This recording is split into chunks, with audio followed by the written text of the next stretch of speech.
Entonces,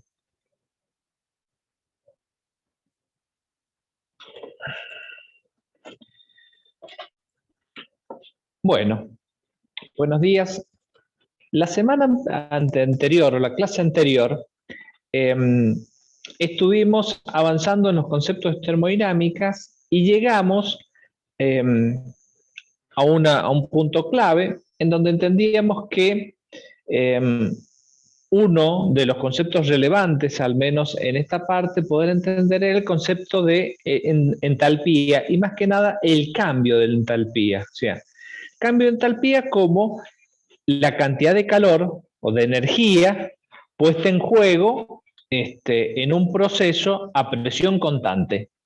Como la mayoría de las reacciones que vamos a hacer son a presión constante, entonces los cambios de energía, principalmente los intercambios de calor, van a ser cambios de entalpía.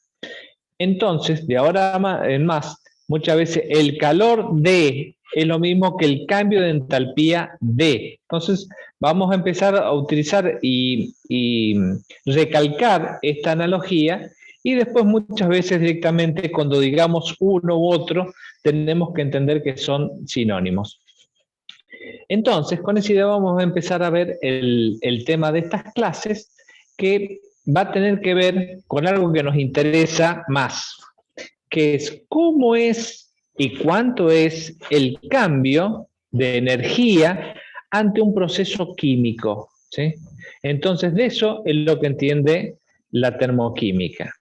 Como ya dijimos, la masa de los reactivos y la masa de los productos se conserva. Es una de las leyes capitales y fundamentales de la química. Entonces, lo que cambia es la energía, normalmente aportada como forma de calor, pero también pueden haber otras formas en las que se hace ese aporte. Entonces, ¿cuánto es? ¿En qué dirección va? ¿Cómo la podemos calcular? Es una parte importante para entender en estos cursos básicos de química general, porque es un concepto que nos va a acompañar después siempre, y aunque a veces no esté explícitamente expresada. Bien. Entonces, lo primero vamos a empezar a entender que hay entalpías, o sea, cambios de entalpía en procesos físicos, ¿sí? O sea, normalmente yo puedo producir cambios, normalmente el ejemplo más sencillo y directo para poder ver esto sería los cambios que yo puedo observar en la energía en los diferentes estados de agregación, ¿sí? Ya sabemos que para pasar un sólido a un líquido tengo que suministrarle energía como calor, tengo que aumentar su temperatura. Para pasar un líquido a un gas, lo mismo. Entonces, acá tengo ejemplos de procesos en donde yo estoy entregando energía a ese sistema.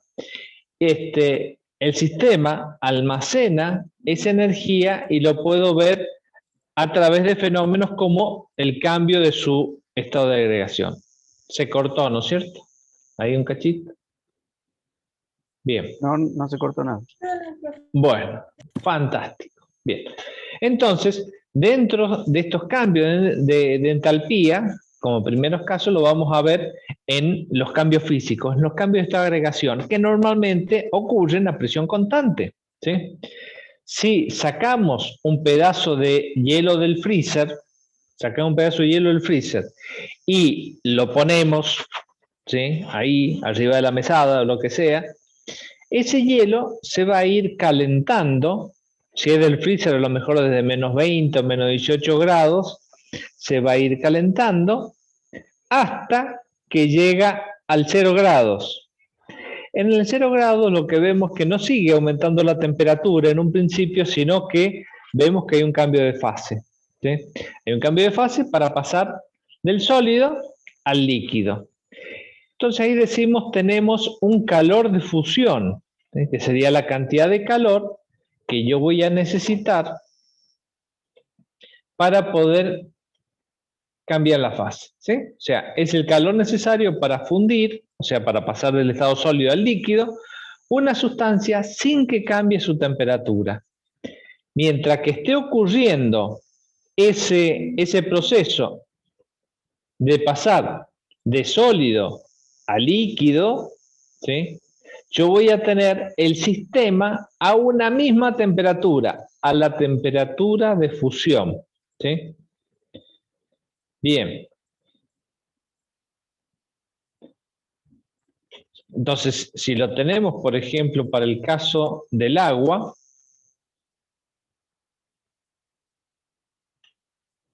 voy a tener que el calor de fusión, o lo que es lo mismo decir, el delta H de fusión para el agua, sería 6,01 kilojoule por mol, obviamente a 0 grados centígrados. Tendría que tirarse un poquito. Bien, entonces obviamente es el calor de fusión molar, porque estoy diciendo que es kilojoule por mol, ¿sí?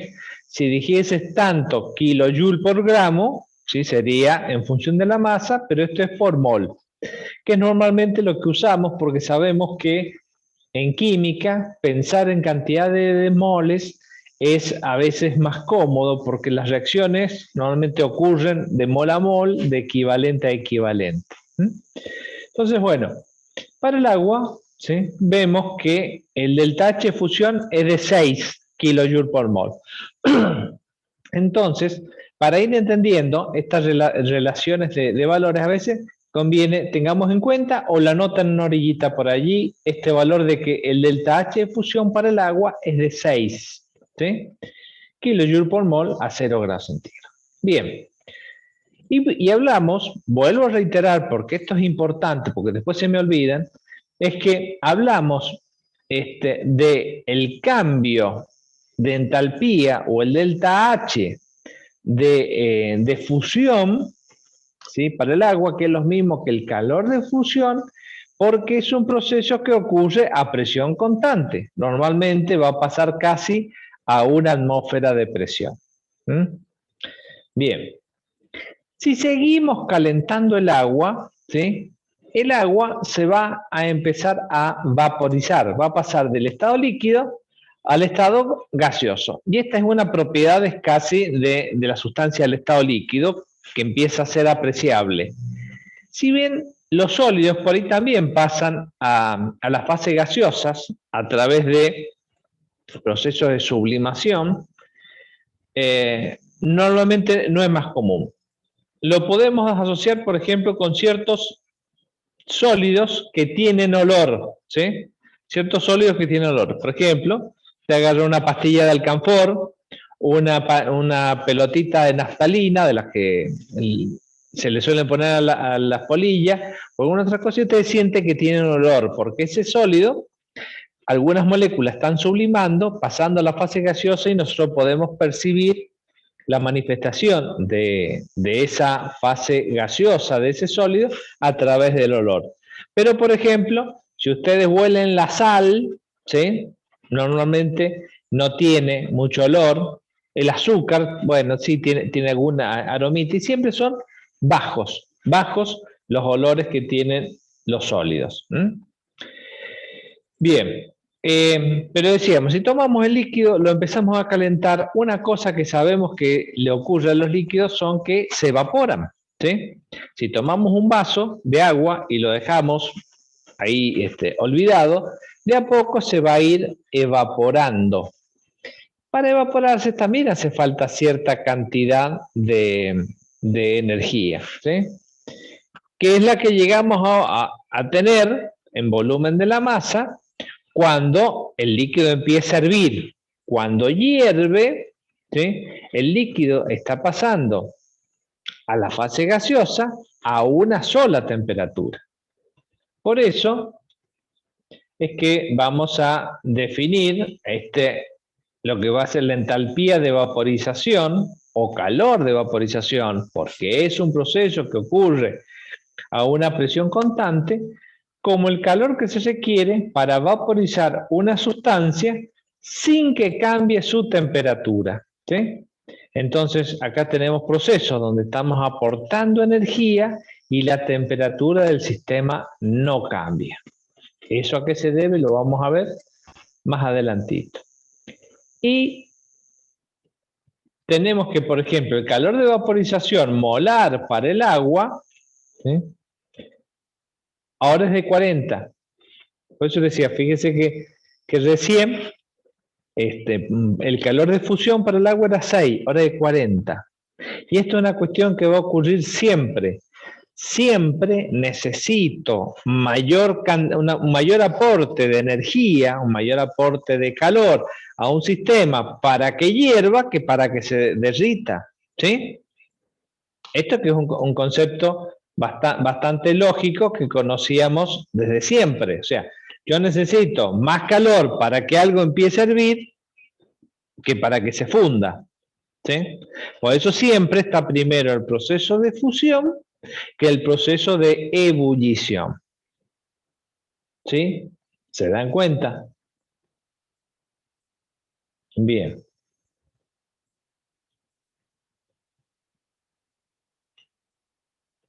Entonces, por eso vamos a ver gráficas como esta, que la tienen obviamente en el apunte, esta es la que tiene el apunte, donde me dicen que si yo parto desde el sólido,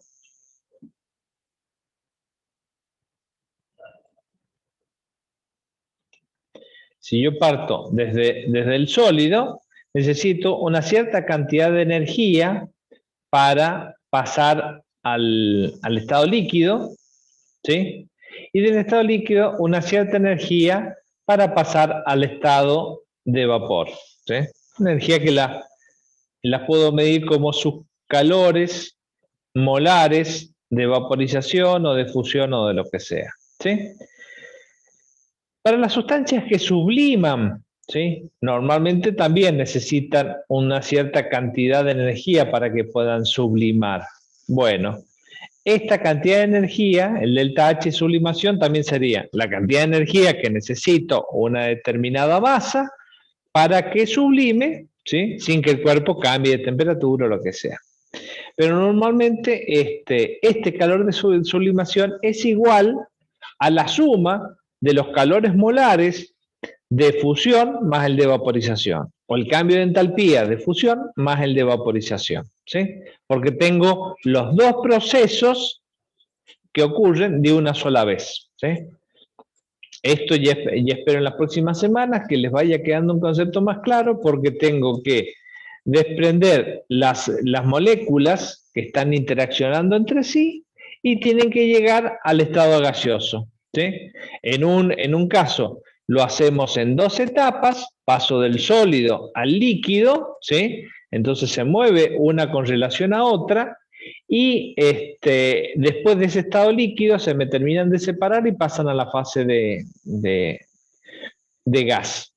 O tengo el sólido, ¿sí?, y me paso a gas en un solo paso. Ahora fíjese que esto tiene muchísima lógica con algo que ya vimos la semana pasada, que eran las funciones de estado. En las funciones de estado decíamos la energía, sobre todo la energía interna, la energía que va a poseer el sistema, que van a poseer las moléculas del pedazo de sustancias que estamos estudiando, va a depender del estado en el que se encuentre, ¿sí? Si yo tengo un pedazo sólido, ¿sí?, va a tener la misma energía, ¿sí?, sea que yo la obtuve por condensación del líquido o que la obtuve por condensación del sublimado, ¿sí? La energía de ese pedazo sólido es la misma. Y lo mismo pasa con la fase de vapor. La fase de vapor va a tener la misma energía a la temperatura y a la presión que lo considere, tanto si vino porque se puso a hervir el líquido, o el líquido se evaporó a una temperatura menor, o el sólido sublimó y me generó ese estado gaseoso. La energía de ese estado gaseoso, de las moléculas que van a estar al estado gaseoso, es la misma, provenga donde provenga. Por eso es lógico esta suposición o este enunciado de que la energía de sublimación el calor de sublimación es igual a la suma del calor de fusión más el de vaporización. ¿Mm? Bien.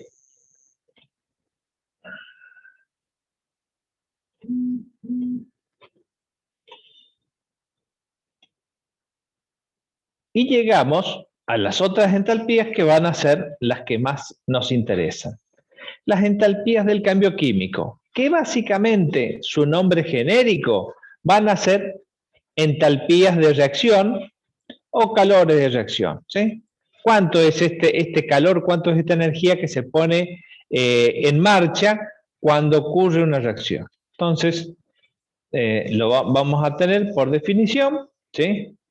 Que es una medida del calor. Ya dijimos que el calor es flujo, o sea que ahí teníamos medio una redundancia, hacia adentro o hacia afuera en un sistema a presión constante. ¿Sí? Entonces, esto que siempre aparece a presión constante es porque siempre estamos hablando de entalpías.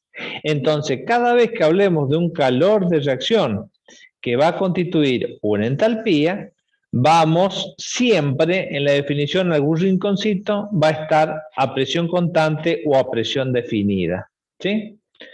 Bien, entonces me dice que el calor de reacción o el cambio de entalpía de reacción puede liberarse de la reacción o puede necesitarse para la reacción. Entonces, vamos a tomar dos ejemplos de estos casos.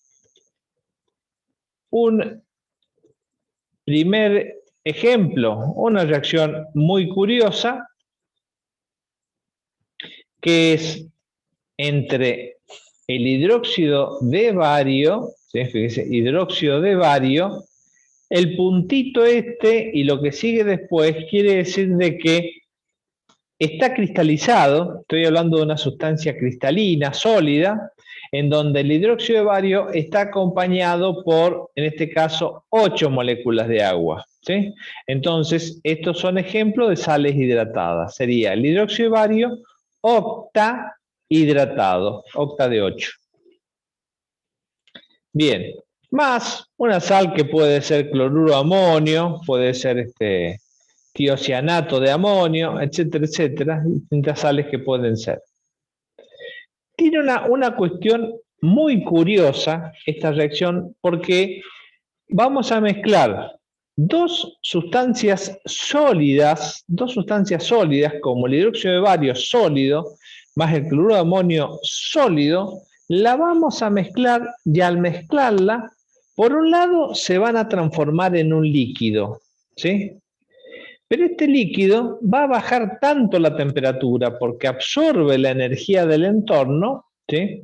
Que normalmente un ejemplo es ponerlo sobre una tablita que se le pone agua, entonces esto baja tanto la temperatura que el agua que estaba ahí abajo se congela, entonces levanta la tablita. ¿Sí? Esto creo que habíamos, justo antes de la pandemia, habíamos comprado los reactivos para hacerlo demostrativo, pero bueno, esto va a pasar. Pero para que lo puedan ver, porque es una reacción curiosa que por ahí vale la pena verla, les dejo acá abajo, ¿sí? Una dirección de YouTube para que puedan ver el video. No los paso ahora porque a veces se pierde sonido o pasar un video sobre el video de la videoconferencia se complica mucho. Lo tienen acá en el Jamboard, que van a tener enlace en el aula virtual y ustedes lo van a poder ver ahí. Entonces, básicamente es una reacción que se enfría. Llega a enfriarse tanto que al agua circundante la transforma en hielo. Entonces, es un caso de reacción endotérmica. Esta reacción endotérmica entonces va a tener un calor de reacción, en este caso simbolizado por el delta H estándar. El estándar, acuérdense que me está diciendo que eso está ocurriendo a una atmósfera de presión, de menos 80,3 kilojoules. Kilojoule por mol de hidróxido de bario, ¿no? Pero sobre todo a lo que vamos a estar prestando la atención, a que es un valor positivo, o sea, me está hablando, un valor positivo quiere decir que el sistema gana energía. Esta ganancia de energía la vamos a ver como que el envase donde se está el vaso de precipitación, donde está ocurriendo la reacción, se pone muy frío, ¿sí? Entonces, ya sea que yo cocino una papa y la pongo en una olla de agua hirviendo, la papa me va a absorber la energía del medio y se va a cocinar, o bien una reacción que ocurre que me enfría el entorno, ¿sí? Esto lo conocemos bien en los cambios físicos cuando salimos mojados de una pileta, salimos mojados del agua de la ducha, ¿sí? Sentimos frío. ¿Por qué? Porque el pasaje del agua líquida a vapor es un proceso endotérmico. El agua líquida necesita energía para pasar a la fase de vapor y de la toma del entorno. Y el entorno somos nosotros que estamos mojados, ¿sí? Por eso que sentimos frío cuando el agua se evapora, ¿sí? Si usamos alcohol, ¿sí?, que decimos una sustancia más volátil, sentimos más frío todavía, ¿sí? Ahora que hemos tenido que andar con el alcohol en gel o echándonos alcohol a cada rato, nos hemos dado más cuenta de ello. Bien, por otro lado, en el extremo opuesto, por ejemplo, tenemos una reacción, ¿sí?, bastante famosa, en donde al aluminio metálico, en realidad aluminio en polvo, se lo mezcla con óxido férrico, también en polvo, ¿sí? Y esto produce una reacción muy exotérmica que llega a producirme en su momento hierro líquido, ¿sí? O sea, el hierro se funde y me genera una escoria de óxido de aluminio, ¿sí? Entonces, esta reacción se llama termite, ¿sí? Normalmente uno la puede buscar como termite o soldaduras aluminotérmicas, ¿sí? Entonces, esto libera muchísimo energía, imagínense, para fundir el hierro, el acero. Entonces, es una reacción exotérmica. Como cualquier reacción exotérmica, yo voy a esperar que tenga un signo negativo, ¿sí? Entonces tiene un signo negativo. Y como es grande, muy manifiesta, bueno, su número va a ser grande. Bien, entonces esta, por ejemplo, tienen un video también que se los he dejado acá abajo, pero pueden buscar otro. Ahí hay uno muy interesante que es cómo arreglan la vía del tren, ¿sí? Muchas veces entre los distintos tramos de hierro de las vías del tren se rompen, se quiebran o se pone un pedazo nuevo que no está a nivel. Entonces muchas veces se llevan los dos tramos al nivel y se sueldan entre ellos con esta reacción, sino ¿cómo? ¿Sí? No hay otra forma de poder soldar dos hierros tan gruesos, ¿sí?, y tan pesados. Entonces, a través de esta reacción se consigue que el hierro, el acero fundido, caiga entre los dos rieles, fundiendo las puntas y agregando acero en el medio, y después se pule y quedan los rieles del tren soldados. Todo eso, como muchísimos otros procesos, gracias a la química por esta reacción.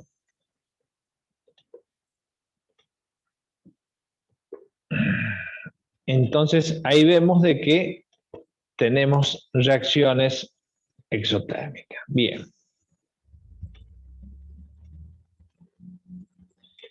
Tenemos este cuadrito que nos dice, el cambio de entalpía, ¿sí? El cambio de entalpía, no sé si lo vamos a poner más grande por si no me lo están viendo bien. Total. Esa es la ventaja que tengo acá. Bien. El cambio de entalpía a una atmósfera de presión, que es lo que me dice este delta H supracero, ¿sí?, o el delta H estándar, que ya sé que me está hablando de una atmósfera de presión, propone, para una ecuación supone que está balanceada, ¿sí? Entonces ya empezamos a ver de que hay una condición que es bastante importante cuando hablo de la energía puesta en juego en la reacción, que es que tiene que estar balanceada, ¿sí? En moles de reactivo y producto, y que todas las sustancias están en su estado estándar, ¿sí? También el estado de la sustancia es importante, que se indica en el estado físico de cada sustancia. Bien, y el calor depende del sentido. Acá me robó parte de la definición. Entonces, ya vamos a recalcarlo en un momento, pero por ahí, cuando hablamos de la energía puesta en juego, es importante saber de quién la reacción tiene que estar balanceada, porque acá vamos a tener de que estos son menos 852 kilojoules cada 2 moles de aluminio o cada mol de óxido férrico, ¿sí? Pero si no está balanceada, no sé para cuánto estamos hablando. Después me dice de que tienen que estar indicados sus estado físico. No es lo mismo acá que me diga que es hierro sólido, ¿sí? A que me diga hierro líquido. Si me dijera acá hierro líquido, este valor sería mucho menor, ¿no? Porque yo necesito cierta cantidad de energía para mantener el hierro al estado líquido. Entonces, si no estoy indicando esto, se va a presentar incertidumbre, ¿sí? Bien, y el tercer punto tiene que ver también a que si yo doy vuelta a la reacción, ¿sí? Si yo doy vuelta a la reacción, lo único que me cambia es el signo, ¿sí? Si yo paso agua sólida a agua líquida, el proceso es endotérmico. Necesito entregarle calor o va a tomar calor del entorno, energía del entorno, para pasar de sólido a líquido.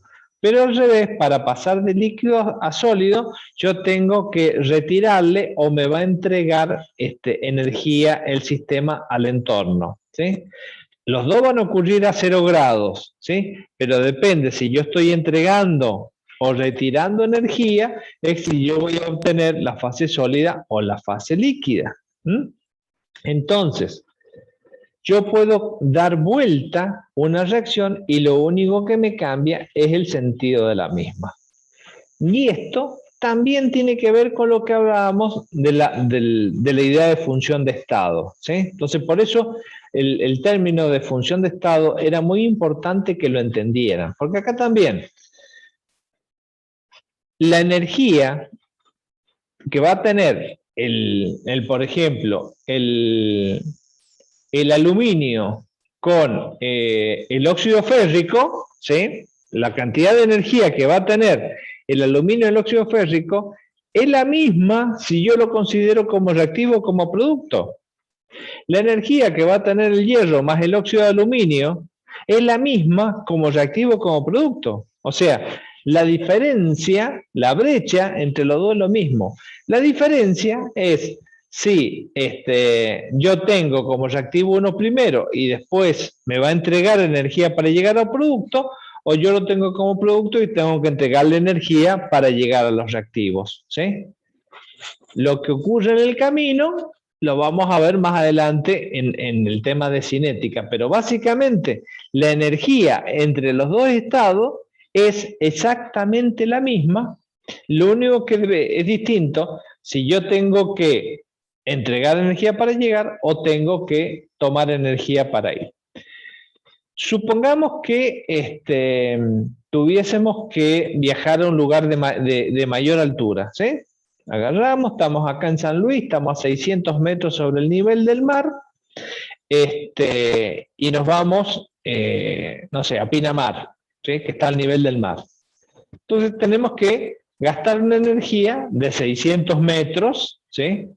En un caso la vamos a entregar y después la vamos a tener que cargar para volver hasta acá, ¿sí? Esa energía debido a la altura, energía potencial, es la misma, nada más que en sentido contrario. Y tiene que ver con la idea que habíamos dicho de función de estado. Entonces, es importante y ya ir tomando la idea y la dimensión de estas cosas. Bien. Llegamos a un punto que uno se pregunta, bueno, pero ¿y cómo sé cuánto es el calor puesto en juego por una reacción? ¿Cómo sé, cómo lo mido a esa variación de entalpía? Porque hasta ahora hemos estado hablando variaciones de entalpía, calores de reacción, ¿sí? Pero bueno, en algún momento hay que decir cómo hago para medirlo. Bien, entonces, básicamente, el método experimental para medirlo, ¿sí?, sería a través de un calorímetro. Porque en el resto del tema vamos a ver que hay otros métodos con los que yo puedo obtener el calor de reacción. Pero acá vamos a ver experimentalmente. Bueno, entonces para medir el calor de reacción experimentalmente, yo voy a tener básicamente dos aparatos generales, que como son para medir el calor, lo voy a llamar calorímetros, ¿sí? Un primer modelo de calorímetro, fíjense que yo voy a tener una mezcla de reacción, o sea, los reactivos van a ser dos soluciones, o sea, van a ser un calorímetro para que yo pueda trabajar con reacciones en solución, y este es un punto importante que muchas veces uno pregunta, ¿para qué tipo de reacción puedo utilizar este calorímetro? Bueno, para cualquier reacción que yo la pueda hacer en solución, ¿sí? Entonces, voy a tener un medio de reacción, lo voy a tener contenido, ¿sí?, en un recipiente que va a estar aislado. Entonces, en la idea de lo posible es poder trabajar con un sistema aislado, donde yo no tenga ni intercambio de materia, ¿sí?, que la materia reaccionante sea la que está dentro del calorímetro, y no tenga intercambio de calor con el medio, ¿sí? Entonces, que yo lo pueda tener en un sistema aislado. No existe un sistema aislado perfecto, pero muchas veces sí responden para poder hacer reacciones que sean lo suficientemente sensibles para poder medirla. Bien. Entonces, para que la reacción sea lo más rápida y homogénea posible, es que hay un agitador que va a estar moviendo todo esto. Y vamos a tener un termómetro, porque en definitiva, yo no hay un aparato que pueda medir calor. No hay algo que yo pueda enchufar o meter y que me diga cuántos kilojoules lo hizo de manera directa. Lo que voy a determinar siempre es la diferencia de temperatura. ¿A qué temperatura estaba antes de la reacción y a qué temperatura llegó después de la reacción? Entonces, eso es lo que yo voy a determinar. Y como en este calorímetro yo voy a trabajar a presión constante, entonces es el calorímetro, modelo de calorímetro de presión constante. Por ahí en algunos apuntes, en algunos libros, a este tipo de calorímetro que es a presión constante, lo llama calorímetro de vasos de café. ¿Sí? Porque muchas veces en un laboratorio simple yo puedo tomar dos vasitos de café que son de poliestireno, que es un muy buen aislante, entonces con dos vasitos, con una buena tapa, yo consigo un sistema que se comporte como un sistema cuasi aislado, que al menos en el tiempo de reacción me permita poder detectar y registrar el salto de temperatura que se produce. Entonces, vamos a tener un modelo de un calorímetro a presión constante que lo voy a poder utilizar para cualquier reacción que ocurra en solución. Bien. Cuando quiero medidas mucho más importantes, voy a utilizar lo que es otro tipo de calorímetro que se llama la bomba calorimétrica.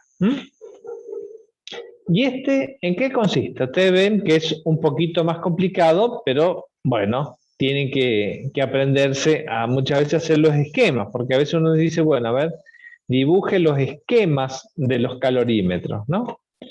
Bueno, este calorímetro tiene un recipiente, ¿sí? Como un pequeño vasito, ¿sí? No, a veces no es más grande que la punta del dedo gordo. En ese vasito se coloca la muestra, que yo voy a querer determinar cuánto es su calor de reacción, ¿sí? En contacto con esa muestra voy a tener una resistencia eléctrica que le va a dar calor y va a hacer que se produzca la reacción, ¿sí? Entonces, obviamente, resistencia eléctrica, estos cables están conectados al exterior, ¿sí? Esta muestra está dentro de una cámara rígida, ¿sí? Está dentro de una cámara rígida. Entonces, eso hace que esto funcione a volumen constante, ¿sí? Entonces, acá no tengo una variación de presión, tengo un volumen. Bien. Esta es la muestra que voy a determinar el calor de reacción, y el reactivo que vamos a agregar para que la reacción se produzca va a ser oxígeno, ¿sí? Oxígeno. Entonces, acá vamos al punto, todas las reacciones que yo voy a evaluar en la bomba calorimétrica son reacciones de combustión. Puedo echarle cualquier cosa que se pueda quemar, obviamente en sus cantidades. Y voy a tratar de que esa combustión sea rápida. A veces necesito tener todo a una determinada temperatura, entonces tiene un calentador que envuelve esa cámara. Eso, bueno, es importante. Por fuera de esta cámara yo tengo un baño de agua, ¿sí? Ese baño de agua va a estar a una temperatura determinada que va a ser conocida por este termómetro, y fuera de él va a estar un recipiente que va a estar bien aislado. Entonces, uno va a poner oxígeno a presión, ¿sí? Normalmente se suelen utilizar entre 20 y 30 y tantas atmósferas, o sea, bastante presión, y se calienta el sistema y se produce que en algún momento ocurre una reacción espontánea de combustión. Eso obviamente va a generar calor, ese calor se va a transferir al agua, y esa cantidad de calor transferida al agua lo voy a registrar como un aumento de temperatura, ¿sí? Que es lo que puedo determinar. Entonces, de esa manera voy a determinar cuánto es el calor de combustión. Van a ver, sobre todo en la parte práctica, que hablamos. Los calores de combustión siempre van a ser reacciones exotérmicas, siempre van a ser reacciones exotérmicas. Entonces, siempre le correspondería un valor negativo. Pero, como queda redundante, muchas veces van a ver que cuando se habla de un calor de combustión, es un valor positivo, porque ya se sabe que todos los calores de combustión son exotérmicos. Entonces, muchas veces las ecuaciones parecen estar al revés, o a veces cuando tengo que traer un valor de combustión a una reacción, tengo que agregarle el negativo adelante. Bien. Entonces, lo que yo podía medir era el cambio de temperatura, ¿sí? Pero cada sustancia se calienta distinto. No es lo mismo que una reacción ocurra en solución y me caliente la mezcla de reacción, que va a estar media diluida en el calorímetro a presión constante, a que una reacción me tenga que calentar todo el calorímetro con todo lo que está dentro, ¿sí? Entonces, lo que ocurra en esa cantidad de energía que entregué y la diferencia de calor que fue, va a depender de la constitución y la complejidad del sistema. Por eso hace falta que hagamos, que nos detengamos en una definición. Ustedes ya saben, no es lo mismo, ¿sí?, revolver el guiso con una cuchara de metal que con una cuchara de madera, ¿sí? Si alguno se ha tenido que vivir solo se habrá dado cuenta, ¿no? No es lo mismo poner la pava al fuego con agua que sin agua, ¿sí? Pasan cosas distintas. Muchas de esas cosas que ocurren se deben a esta propiedad de la capacidad calorífica, ¿eh? Que he definido, una primera definición bastante cruda y genérica, dice que la capacidad calorífica es el calor que se requiere para aumentar la temperatura de un objeto o una sustancia en una cantidad dada. Normalmente lo vamos a referir como 1 grado centígrado, ¿sí? Entonces, tienen por ahí en la punta también la definición que es el calor que se requiere para aumentar la temperatura de un objeto en o una sustancia en 1 grado centígrado o grado Kelvin, que sería más o menos lo mismo. Entonces, acá estamos diciendo, a las distintas sustancias yo le puedo administrar el mismo calor y tener distinta temperatura final, ¿sí?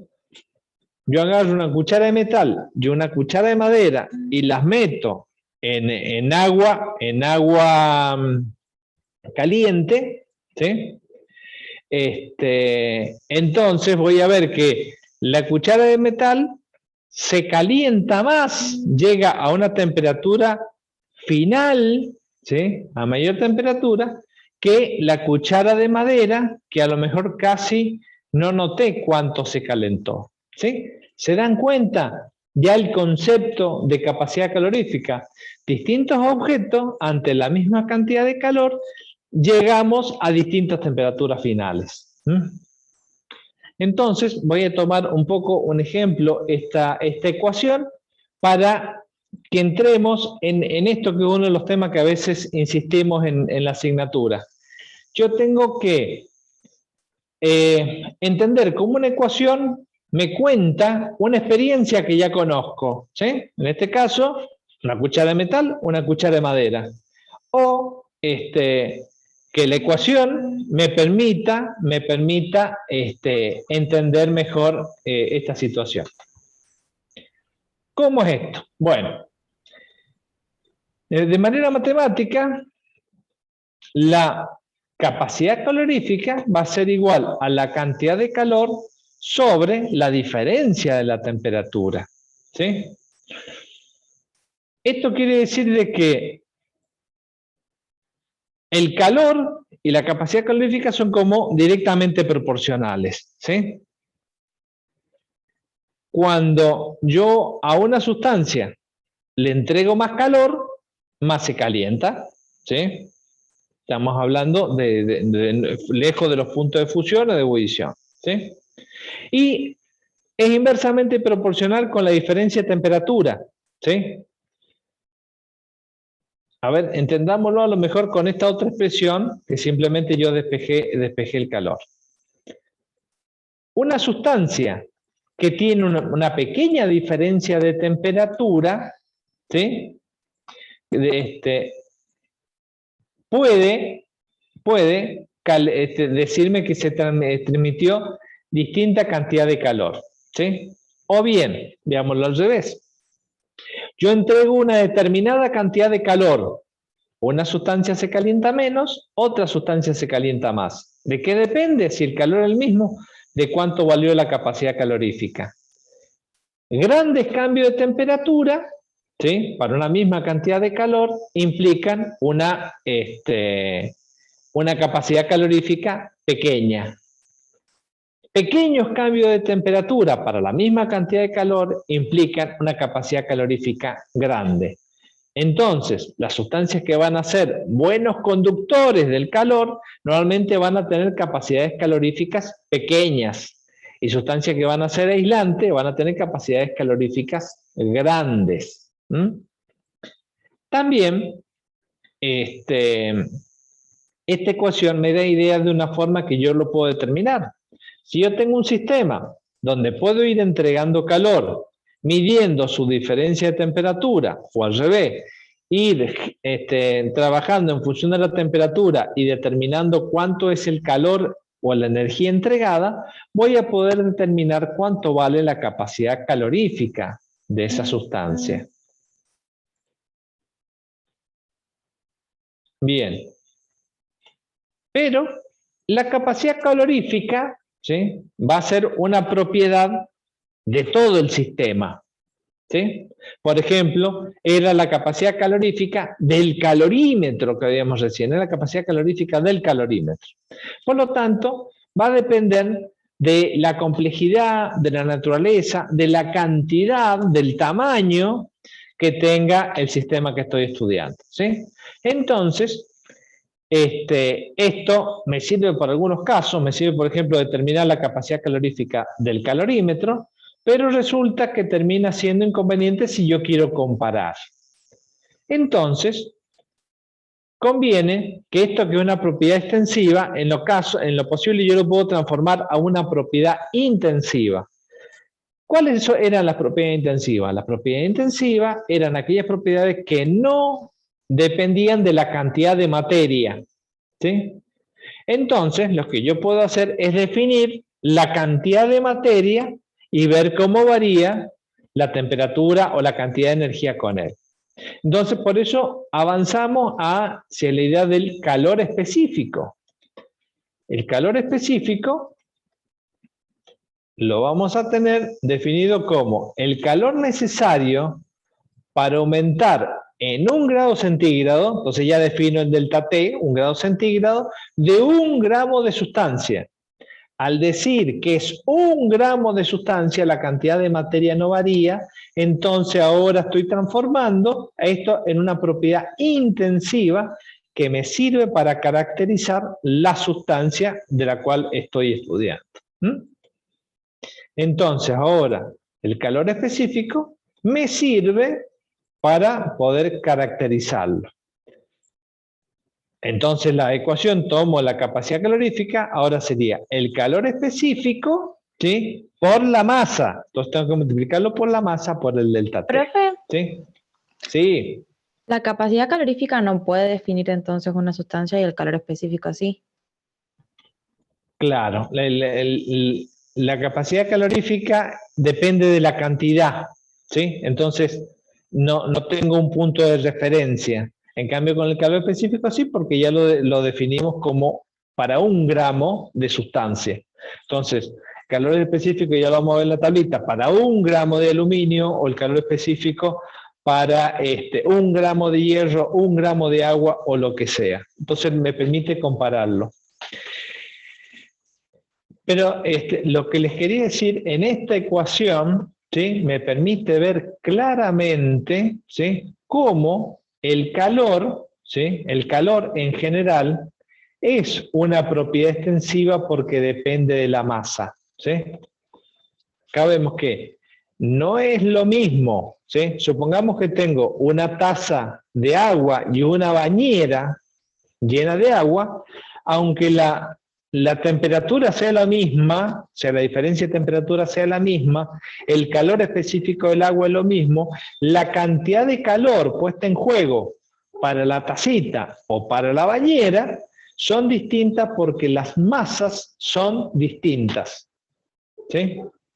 Entonces también esto es importante, entenderlo y acordarse de que el calor, ¿sí?, es una propiedad extensiva. Muchas veces en la química, ¿sí?, ustedes saben que nos interesa poder trabajar con las cantidades molares porque nos simplifica el problema de las ecuaciones.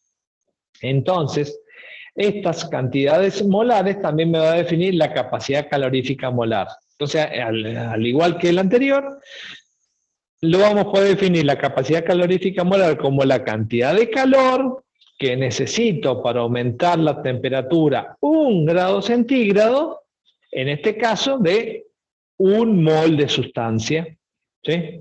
Entonces, de esa manera uniformo la cantidad de partículas, de moléculas que yo estoy contemplando, entonces trabajo con ello en la cantidad de molar. Entonces, obviamente, como estas son propiedades intensivas, se pueden tabular, llevar a libros, ¿no? Entonces, durante años se estuvieron sacando y se estuvieron analizando estas cosas. Entonces, veamos, por ejemplo, me habla del calor específico, o sea, el calor específico va a estar referido a 1 gramo de sustancia, o bien la capacidad calorífica molar, que me va a estar hablando de 1 mol. ¿Sí? Entonces, si vemos, por ejemplo, en la capacidad calorífica de 1 mol, el agua tiene 75, ¿sí? Y el cloruro de sodio tiene 50, ¿no? Entonces, uno, por ahí, si tuviéramos otra sustancia, veríamos que el agua es bastante parecida a las capacidades molares de otras sustancias. Bueno, lo que pasa es que acá estamos comparándolo con metales que normalmente siempre van a tener valores bajos. Pero cuando lo comparamos, el calor específico por gramo, el agua toma un valor enorme, ¿sí? Porque claro, el agua es una molécula muy chiquita, tiene un peso molecular de 16. Entonces, cuando lo comparamos con otro, tiene un valor muy grande. Entonces, esto es importante para entender, muchas veces cuando se habla del cambio climático, que ahora lo tenemos tan de moda, es que a veces un cambio de temperatura muy pequeño en el agua de los mares, ¿sí? Es muy alarmante, claro, porque tengo un calor específico muy grande, ¿sí? Si eso lo multiplico por la enorme masa del agua, ¿sí? De los océanos, voy a ver que un delta T muy pequeño, a lo mejor de décimas de grado o de 1 grado centígrado, involucra una cantidad de calor enorme, ¿sí? Enorme, porque muchas veces dicen, uy, se aumentó medio grado en los últimos 100 años, ¿sí? Entonces, medio grado parece un chiste, o 1 grado y medio parece un chiste, pero claro, cuando uno lo piensa en función de la cantidad de energía acumulada, eso hace que sea mucha energía, ¿sí? Que se está almacenando en la atmósfera, y obviamente esa energía alguna transformación va a tener, ¿sí? Entonces vemos como vientos más fuertes, precipitaciones más intensas, el derretimiento de los glaciares con la consecuencia mayor absorción de la energía solar, etcétera, etcétera, y todo estaba regido y controlado por esa ecuacioncita que veíamos recién. Bien, y para terminar, aunque se me vayan unos minutitos, al menos poder hacer una pregunta. Sí, dale. ¿La capacidad calorífica molar al final es una propiedad intensiva? No, porque la cantidad de materia, o sea, es una propiedad característica, sí, pero una propiedad intensiva no, porque la cantidad de materia varía. No es lo mismo, ¿sí? Para un mol de agua, que son 18 gramos, que para un mol de oro, que son como 200 y pico gramos, ¿sí? ¿Te das cuenta? La cantidad de materia es distinta en el sentido molar. Bien, a ver, ahí está. Bueno. Entonces, lo que quiero es simplemente veamos un ejercicio, un ejemplo, utilizando la ecuación esta que veíamos recién, la capacidad calorífica era igual a la variación de energía, como calor, sobre la diferencia de temperatura. Entonces, vamos a tener 3 sistemas. El agua, como líquida, el hierro como sólido, que cada molécula en su lugar simplemente vibra, y el etanol también como un líquido que sabemos que es más volátil. Bien. Entonces, si decimos que tenemos la variación del calor sobre la variación de la temperatura, y yo puedo muy fácilmente decir, bueno, puedo graficar cantidad de energía en función de la variación de la temperatura. Entonces, podemos graficar, ¿sí? Recopilar esos datos y decir, voy a graficar la temperatura en función de la energía total y de paso ya le pido que me vaya integrando esos puntos. Entonces, vamos a ir registrando la temperatura y el valor de la energía total del sistema a distintas temperaturas, ¿sí? En realidad tendría que tomar varios puntos para cada uno, pero bueno. Vamos a ir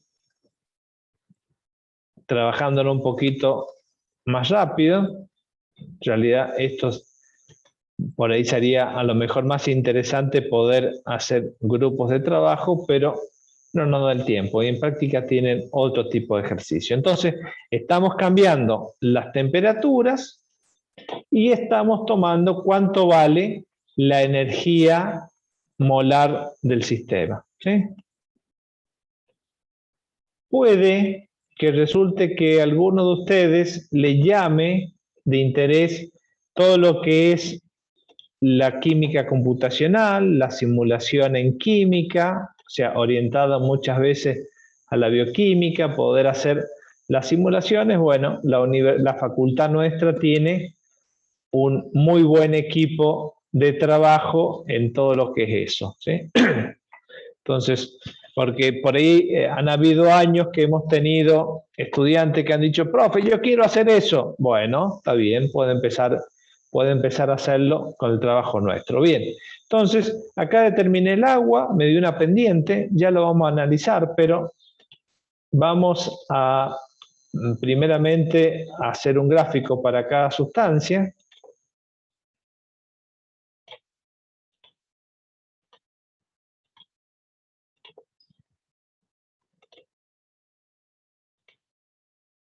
Entonces ahora vamos a ir viendo para el hierro, porque lo hacemos en gráfico distinto, bueno, porque los rangos de temperatura son distintos.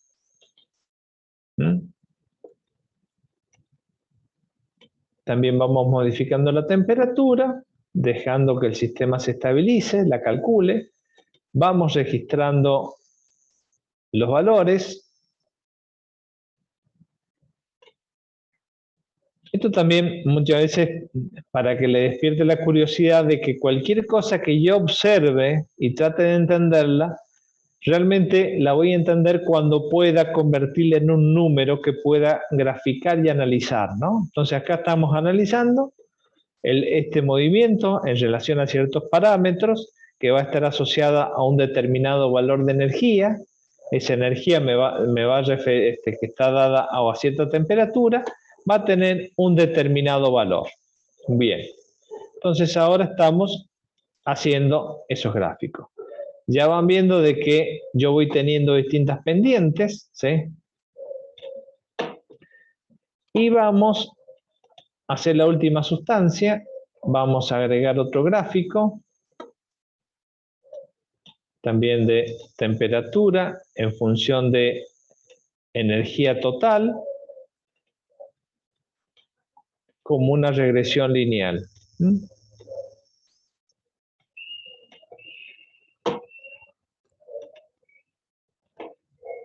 Entonces, en este caso el etanol, que es una molécula que es casi 3 veces más grande que el agua.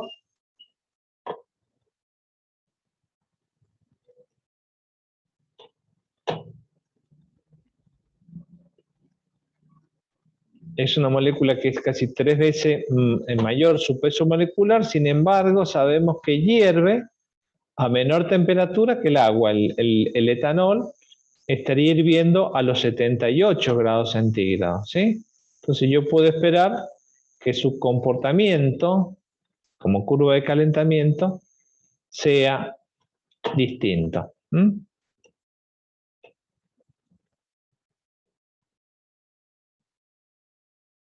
Bien, vamos a hacer al menos hasta ahí. Entonces, observemos que de la ecuación que estábamos trabajando, ¿sí? Básicamente el valor de la pendiente, ¿sí? Como tenemos, así como teníamos delta X sobre delta Y, que es la pendiente, acá también la relación entre la energía molar y la temperatura, me va a dar esta regresión, y la pendiente de esta línea recta va a estar en relación con su capacidad calorífica. Para el agua me dio un 7,5, para el hierro un 7,5 por 10 a la menos 2, un 3 por 10 a la menos 2, y para el etanol 1,5 por 10 a la menos 2. Bueno, ahora se ha hecho un poquito tarde, así que directamente vamos a pasar a cuánto esa pendiente representa, el calor específico molar, ¿sí? O perdón, la capacidad calorífica molar. En el agua está alrededor de 75, fíjense en que el alcohol me da 95 y el hierro me da 23, ¿sí? Entonces, acá el agua, su capacidad calorífica molar, ¿sí? Está comprendida entre los dos. Obviamente, el hierro es el que la tiene más, su valor más pequeño, lo cual hace que ante una misma cantidad de calor entregada, el aumento de temperatura sea más significativo, ¿sí?